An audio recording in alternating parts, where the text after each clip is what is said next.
మహిమ కలుగును గాక. దేవుని మహాకృపను బట్టి దేవుడు గడిచిన దినమంతయు కాపాడుతూ నడిపిస్తూ వస్తూ ఉన్నాడు.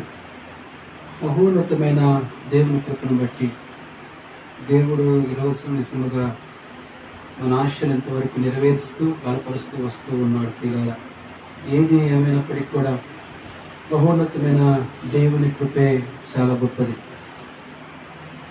వారాలు భరిస్తూ ఉన్నప్పుడు దేవుని కృపను మనం ఆస్వాదిస్తూ ఉండాలి. పిల్లల గలతీయులకు రాసిన పత్రిక నుంచి ఒక వాక్యాన్ని చదువుకున్నాం. దయచేసి గలతీయులకు రాసిన పత్రిక 1వ అధ్యాయము 13వ వచనము 14వ వచనము చదువుకుందాం.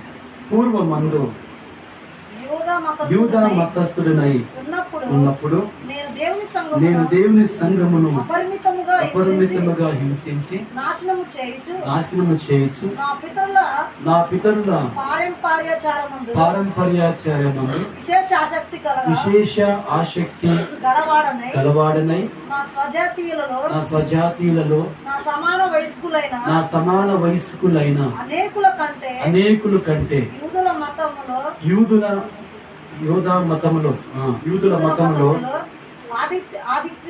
ఆధిక్యత నొందితినని నా నడవడిని గూర్చి మీరు వింటిరి. ఆమేన్, హల్లెలూయా. ఈ సబ్జెక్ట్ ఈ లైన్ లో మనతో ఏం మాట్లాడుతుంది, మనకు అర్థమైంది ఏంటి అని ఆలోచిస్తే మతం స్పష్టంగా అంటున్నాడు కదా. యూదా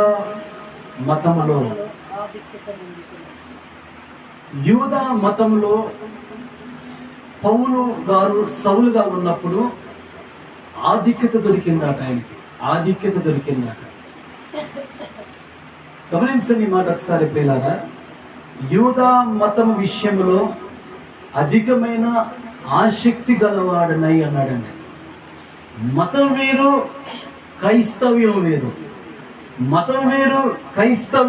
ప్రియులారా, పౌలుకున్న ఆసక్తిని బట్టి ఆలోచిస్తే ఇదిగో అధికమైన ఆసక్తి గలవాడినై పౌలుకున్న ఆసక్తి ఆధిక్యతలే అతడు మారు మనసు పొందటానికి ముందు సంఘాన్ని హింసించేలా చేసినాయి అక్కడ. మారు మనసు పొందుటకు ముందు సంఘాన్ని హింసించేలా సౌలును చేసింది ఏంటి అంటే మతమే.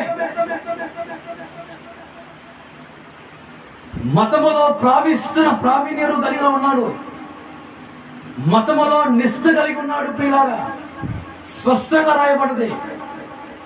ప్రతి దానికి అంటారు కదా, ఏమైనా ఎవిడెన్స్ ఉందా అంటారు. హిస్టారికల్ ఎవిడెన్స్ ఉందా అంటే ఎస్. 52-53వ శతాబ్దంలో రాయబడింది గలతీయులకు రాసిన పత్రిక. ఈ రోజు వచ్చిన మతం కాదు ప్రియులారా. పౌలు సౌలుగా ఉన్నప్పుడు సౌలుని తన మతాన్ని, ఆ మతం సౌలుని ఎంతవరకు నడిపించింది, ఎక్కడికి నడిపించింది, మతం ఏమి నేర్పించింది, మతం ఉన్న ఎలా ప్రయాణం చేసేది ఈరోజు మనం నేర్చుకోవాలి ప్రియులారా. మతం అంటే ఏంటి, క్రైస్తవ్యం అంటే ఏంటో మనకు తెలిసి ఉండాలి. దేవుని వాక్యం అంటుంది కదా, అధికమైన ఆసక్తి గలవాడుగా ఉన్నాడట యూదా మతంలో. ప్రియులారా, పౌలుకున్న ఆసక్తి ఆధిక్యతలే. ఆసక్తి వేరు, ఆధిక్యత వేరు. ప్రియులారా, ఆసక్తి అంటే ఏంది? ఇతరులు చెబుతున్నప్పుడు ఆసక్తి కలిగిద్ది, చదువుతున్నప్పుడు ఆసక్తి కలిగిద్ది, వింటున్నప్పుడు ఆసక్తి కలిగిద్ది. అది మనలోనే కార్యసిద్ధి కలిగించేది ఇది. మరి ఆధిక్యత అంటే ఏంది? ఆసక్తి కలిగి నువ్వు ఉంటే నీకు ఒక ఆధిక్యత ఇస్తారు, నీకు ఒక పొజిషన్ ఇస్తారు, నీకు ఒక సీట్ ఇస్తారు. దేంట్లో సీటు, దేంట్లో పొజిషను, దేంట్లో స్థాయి అంటే మతములో స్థాయి అట. ఏంటండి అంటే మతంలో కూడా కొంచెం ఎర్నింగ్ ఉంటుంది ప్రియులారా, సంపాదన కూడా తెలుసా. మతంలో కూడా కాస్త డబ్బును జేబు నిండుతూ ఉంటుంది ప్రియులారా. ఆయన ఏమన్నాడంటే సౌలుగా ఉన్నప్పుడు పెద్దల యొద్దకును ప్రధాన యాజకుల యొద్దకును వెళ్ళి దమస్కు పట్టణంలో, దమస్కు మార్గంలో ఎవరైనా యేసుక్రీస్తుని గురించి ప్రకటిస్తుంటే, ఆరాధిస్తుంటే పట్టుకుని వెళ్ళిపోయి జైల్లో ఇస్తాను. ఆ ఆధిక్యత నాకేముంది? ఎవరైనా ఇంట్లోకి వెళ్ళి ఆరాధన చేస్తుంటే పట్టుకుని వెళ్ళిపోయి జైలుకి వెళ్ళిపోయి ఎస్ఐ గారు వీళ్ళు జైలు లేనంటే వెంటనే జైలు వేస్తారు.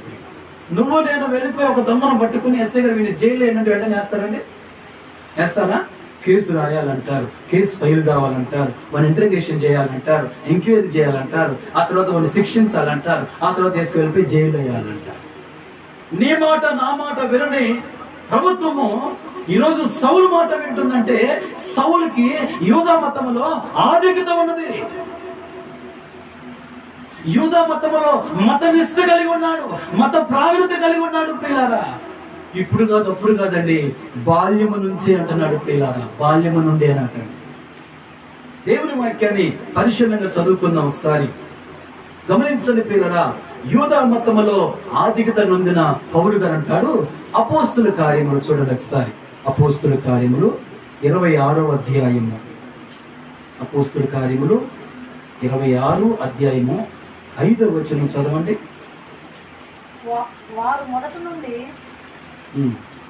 నన్ను ఎరిగిన వారు గనుక, జాగ్రత్తగా వినండి, వారు మొదటి నుండి నన్ను ఎరిగిన వారు గనుక సాక్ష్యమిచ్చుటకు వారికి ఇష్టమైతే నేను మన మతములోని బహునిష్ట గల తెగను అనుసరించి పరిసేయుడుగా ప్రవర్తించినట్లు. ఆమేన్. దేవునికి స్తోత్రం. ఒళ్ళు పోకుండా మెడదెప్పకుండా జాగ్రత్తగా వినాలి.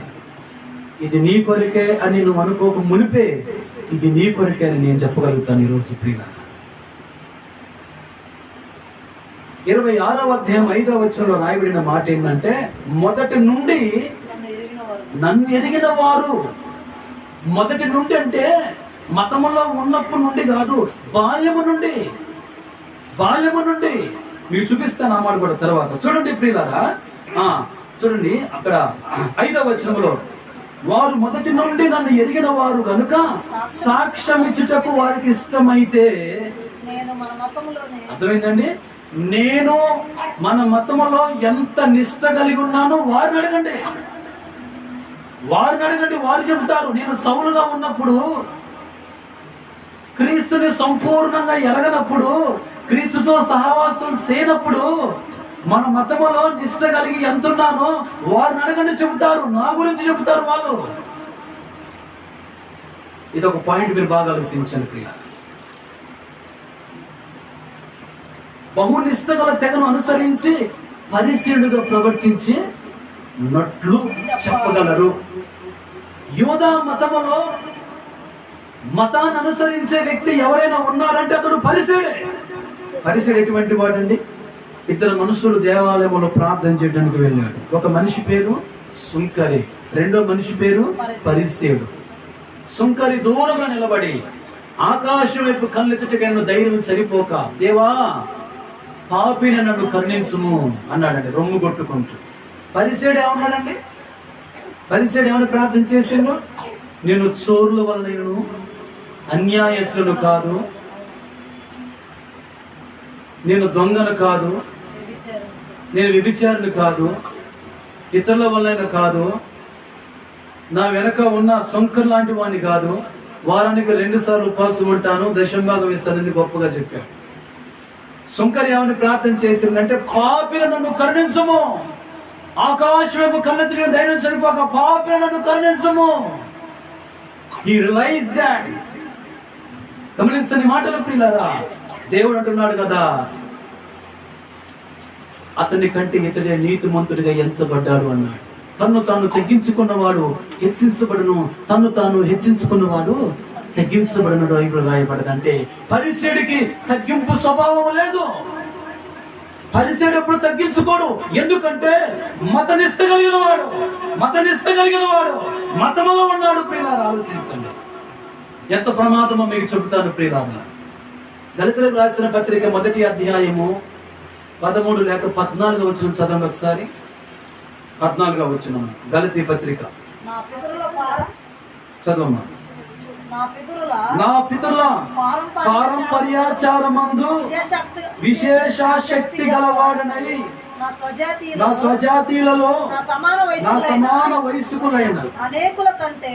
కొంచెం ముందు చదువుదాం, లాస్ట్ బట్ 2 చదవండి. 13వ వచనం. పూర్వమందు 13వ వచనం.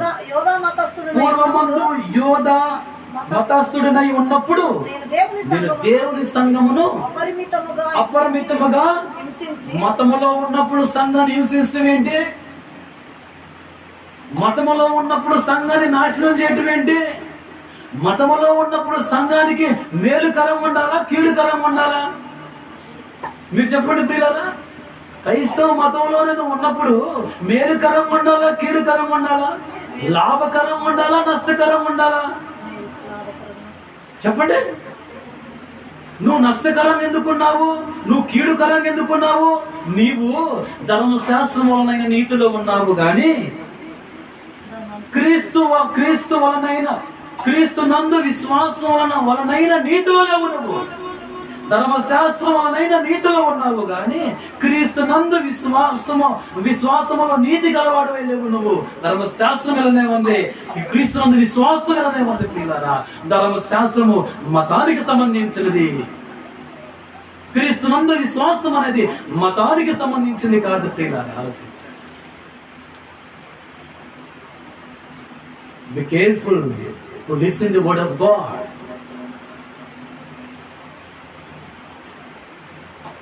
పౌలు యూదా మతములోని బహు నిష్ఠ గల తెగను అనుసరించి పరిసేడుగా జీవించాడు. మరొకసారి చెప్తున్నాను,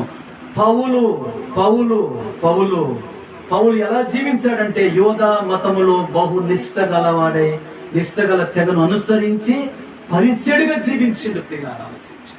మతములో ఏముంటాయో మీకు తెలియాలి, క్రైస్తవులో ఏముంటాయో మీకు తెలియాలి, మతములో ఉన్నవారు క్రైస్తవ్యమని ఏం చేస్తారో మీకు తెలియాలి, క్రైస్తవులో ఉన్నవారు మతాన్ని ఎంత దూరంగా పెంచుతారో మీకు తెలియాలి. ఈరోజు పరిశుద్ధాత్మ దేవుడు బయలుపరుస్తున్నారు, మామూలు విషయం కాదు. ఈరోజు మతం అంటున్నారని వాక్యం చెప్తున్నారు, మీరు అనుకుంటున్నారేమో, కానీ కాదు. 52, 53 శతాబ్దంలోని ఆ రోజు నుంచి వచ్చిన మతం యూదా మతం. ప్రియులారా, ఆలోచించి రోము నుంచి కొంతమంది గలతీల ప్రాంతంలో ప్రయాణం చేస్తూ వెళ్తున్న సమయంలో అప్పుడు గలతీ ప్రాంతం ఉంది. ప్రియులారా, పౌలు గారు అప్పుడు మాట్లాడుతున్న మాట ఏంటంటే, దమస్కు మార్గంలో ఎవరైనా యేసుక్రీస్తు గురించి ప్రకటిస్తే వారిని పట్టుకుని వెళ్ళిపోయి జైలు వేస్తాను, ఆ ఆజ్ఞ నాకు ఇవ్వండి అని చెప్పేసి పెద్దల ఎద్దుకును, ప్రధాన యాజకుల ఎద్దుకుని వెళ్ళాడు. నేను ఒక ప్రశ్న అడుగుతాను, మీరు సమాధానం చెప్పండి. ప్రియులారా, పెళ్లి చేయాలన్నా, పేరెంట్ హోమ్ వెళ్ళాలన్నా, సావు అయినా సాగుకు సంబంధించిన, జనమైనా జనానికి సంబంధించిన, పెళ్లి అయినా పెళ్లికి సంబంధించిన, నలుగు సంబంధించిందైనా, గడపకు సంబంధించిన ఏ కార్యక్రమం అయినా పెద్దల కాడికి పోతారా, దేవుడి కాడికి పోతారా? పెద్దల కాడికే పోతారట్టుకుంది కదా, పెద్దల కాడికి పోతున్నారు. ప్రియులారా, దేవుడి కాడికి పోవట్లేదు. పెద్దల నిష్ఠలో ఉన్నారు, పెద్దల సాంప్రదాయంలో ఉన్నారు, దేవుళ్ళో లేరు. ప్రియులారా, ఎందుకు? దేవుడు ముందా, పెద్దల ముందా? ఒకవేళ దేవుడే ముందైనప్పుడు పెద్దలు ఎందుకు దాన్ని అనుసరించలేకపోయారు? ఆలోచించండి ప్రియులారా. ఎందుకు వారి మతాన్ని తీసుకొచ్చారు? ఈ రోజు దిన కార్యక్రమం వచ్చేసరికి ఒకరు ముందు చేస్తారు, వెనక చేసేది, ఒకరు వెనక చేస్తారు, ముందు చేసేది. ప్రియులారా, ఎవరికి అర్థం కావట్లేదు, పెద్ద మనుషులకు అర్థం కావట్లేదు. అసలు వెనకద ముందు వెనక చేస్తారని అన్నారు. ప్రియులారా, ఒక పెళ్లి కార్యక్రమం అలా జరుగుతుంది, ఒక సమాధి కార్యక్రమం అలా జరుగుతుంది. ప్రియులారా, పెద్దలను, ప్రధాన యాజకులను ఆజ్ఞ ఇస్తేనట క్రైస్తవం తీసుకు వెళ్ళిపోయి జైల్లో వేస్తాడట. ఆధిక్యత సౌలు అంత ఆధిక్యత పొందినట. ప్రియులారా, మత నిష్ఠ కలిగి ఉన్నాడు సౌలు. మతములు ఉన్నాడు కనుక నీ సంఘమును హింసించును, నాశనము చేసి తిని అన్నాడు. ప్రియులారా, లోకసువార్త 12:1 తెలుసా ప్రియులారా? ఒక మాట ఏమందంటే, పరిశీల కపట బోధ విషయంలో జాగ్రత్త. పరిశీల కపట బోధ విషయంలో జాగ్రత్త. యేసుక్రీస్తు ప్రభువారిని అంతమొందించాలని తిరుగుతున్న వారు పరిశీలు. రెండో మాట అంటాడు, పరిశీలి యొక్క పులిసిన పిండి విషయంలో జాగ్రత్త. ఒక ముద్ద పులిసితే పిండి అంతయు పులిసిద్ది, జాగ్రత్త. కొంచెం పులిసావంటే నిలువెల్ల నువ్వు పులిసినట్టే, జాగ్రత్త.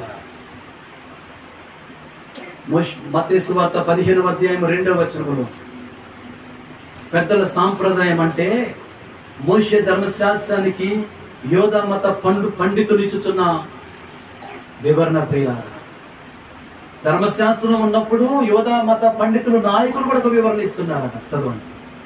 ఆ సమయమున యెరూషలేము నుండి శాస్త్రులను పరిసయ్యులను యేసునొద్దకు వచ్చి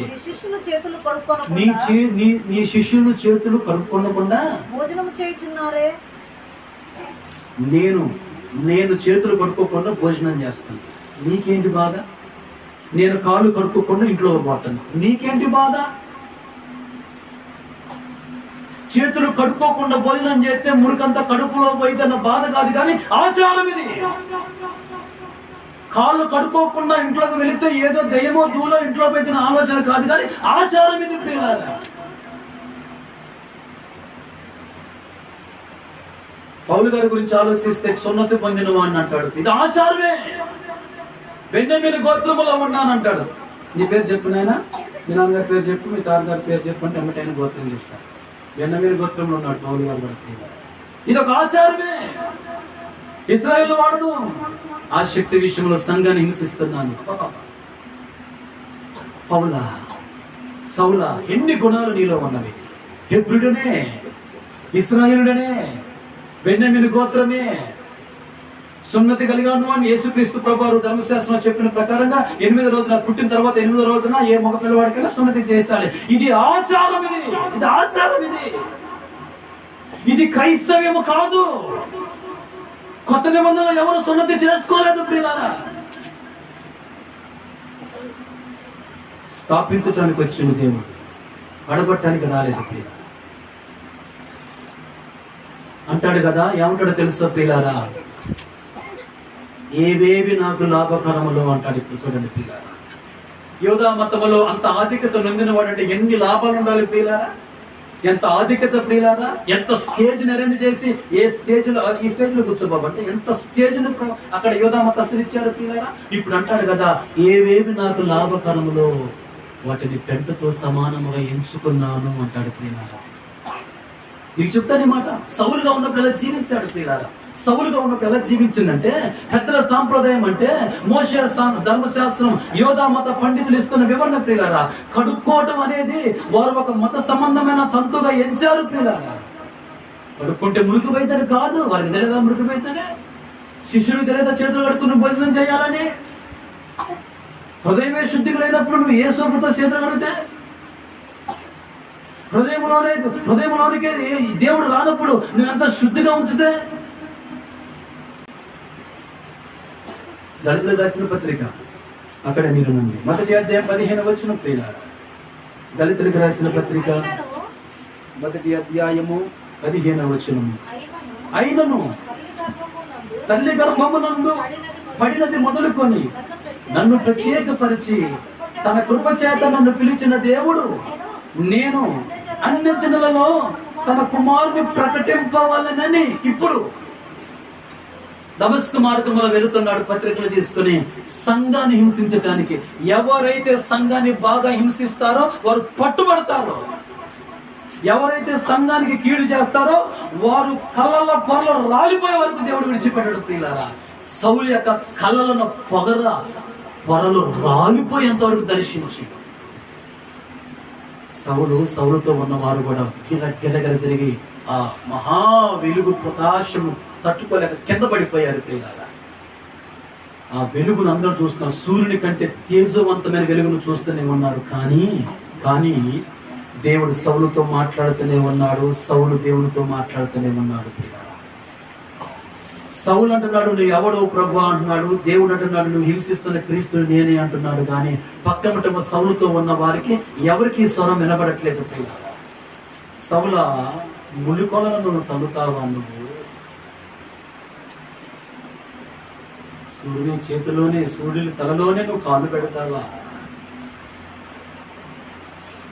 దేవుడు మాట్లాడుతున్న మాట ఏంటంటే, సౌల, నువ్వు హింసిస్తున్న క్రీస్తుని నేనే అన్నప్పుడు ఆ శక్తి పవర్కు తట్టుకోలేక కళ్ళను పొరలు రాలిపోయినాయి పిల్లారా. ఎప్పుడైతే దర్శించబడ్డాడో అప్పుడు అంటున్న మాట ఏంటంటే, ఇదిగో దేవుడు నన్ను తల్లి గర్భమందు ఉన్నప్పుడే నన్ను ప్రత్యేకించిండు. క్రైస్తవుల మధ్యలో క్రైస్తవుడుగా నీకు ఒక ప్రత్యేకత ఉన్నదని నువ్వు తెలియపరచాలి. ఈ మాటలు ఆలోచించండి ప్రియులారా. నన్ను ప్రత్యేకపరిచి తన కుమారుని ప్రకటించాలి. ఎవరి మధ్యలో అయితే ఎవరినైతే హింసించానో, ఎవరినైతే దూషించానో, ఎవరికైతే నాశనం చేశానో వారి ముందు నా కుమారుని, నా దేవుని కుమారుని నేను ప్రకటించాలని మాట్లాడుతూ ఉన్నాడు. నన్ను ప్రత్యేకపరిచి తన కృపచేత నన్ను పిలిచిన దేవుడు అన్నాడు. నేను కృపకు పాత్రుడయ్యాను. అపోస్తల కార్యం 22:3 అక్కడే రాయబడి ఉందంటే, అపోస్తల కార్యం 22:3 నేను కిలికీలోని తార్సులో పుట్టిన యూదుడను, అయితే ఈ పట్టణములో గమలీయేలు పాదముల యొద్ద పెరిగి మన పితరుల ధర్మశాస్త్ర సంబంధముగు నిష్ఠయందు శిక్షితుడనై మీరందరూ నేడు ఉన్న ప్రకారము దేవుని గురించి ఆసక్తుడనై ఉన్నాను. ధర్మశాస్త్ర సంబంధముగు నిష్ఠయందు శిక్షితుడై ఉన్నాను. ఒక శిక్షణ, ధర్మశాస్త్ర విషయంలో నాకు శిక్షణ ఇచ్చారండి. ధర్మశాస్త్రం విషయంలో నేను శిక్షకునై ఉన్నాను. ఒక బాల శిక్షను నేర్చుకున్నాను నేను. ఏమండి, ధర్మశాస్త్రము మతములో కూడా శిక్షణ ఇస్తారా? ధర్మశాస్త్రంలో కూడా అంత పాండిత్యం ఇస్తాడండి. బహు నిష్ఠ కలిగి ఉన్నాడట పిల్లారా. ఇప్పుడు దేవుని పాదాల దగ్గరకు వచ్చానని మాట్లాడుతూ ఉన్నాడు పిల్లారా. హల్లెలూయా. ఫిలిప్పీయులకు రాసిన పత్రిక 3:4 ఫిలిప్పీయులకు రాసిన పత్రిక గలతీలకు, ఎఫీసీలకు, ఫిలిప్పీయులకు 3:4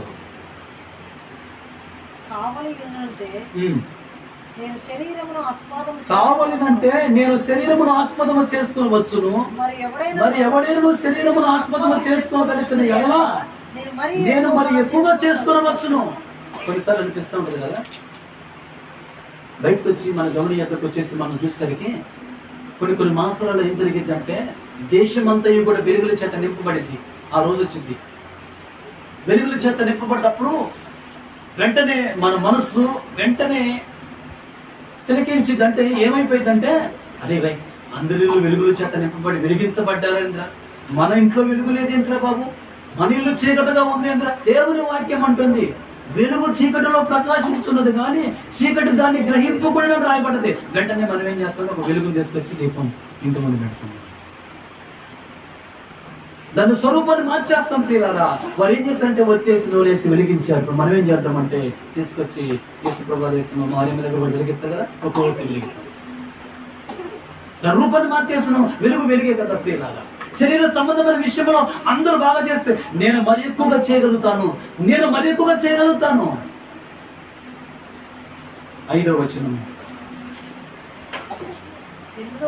8వ దినమున సున్నతి పొంది తిని ఇశ్రాయేలు వంశపు వాడనై బెన్యామీను గోత్రములో పుట్టి హెబ్రీల సంతానమైన హెబ్రీయుడనై ధర్మశాస్త్ర విషయము పరిసేయుడనైపోయాను. ఒకరోజు నేను హెచ్చించుకున్న వాడినే,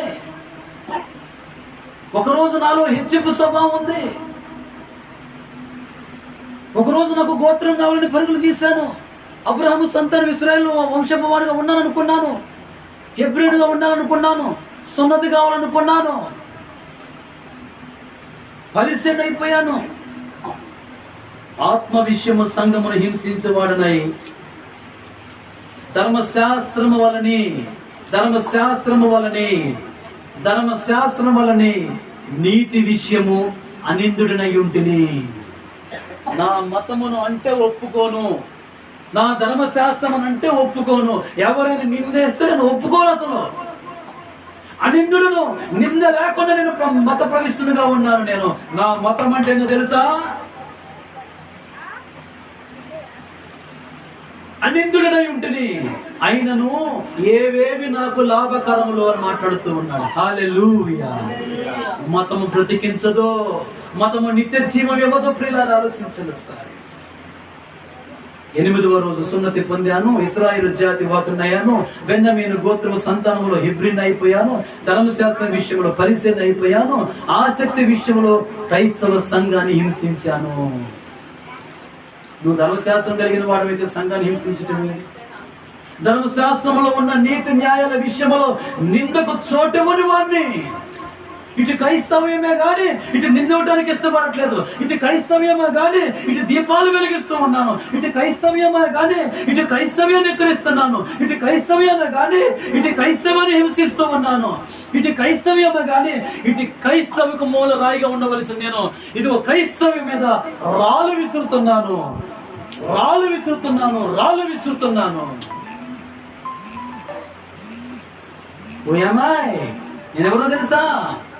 నేనెవరో తెలుసా? I have baptised. నేను బాప్తిజం తీసుకున్నాను తెలుసా? నువ్వెంత బాప్తిజం తీసుకో, నువ్వు చర్చలోకి వచ్చేంత కన్నీరు విడిచిన ప్రార్థన చేయి.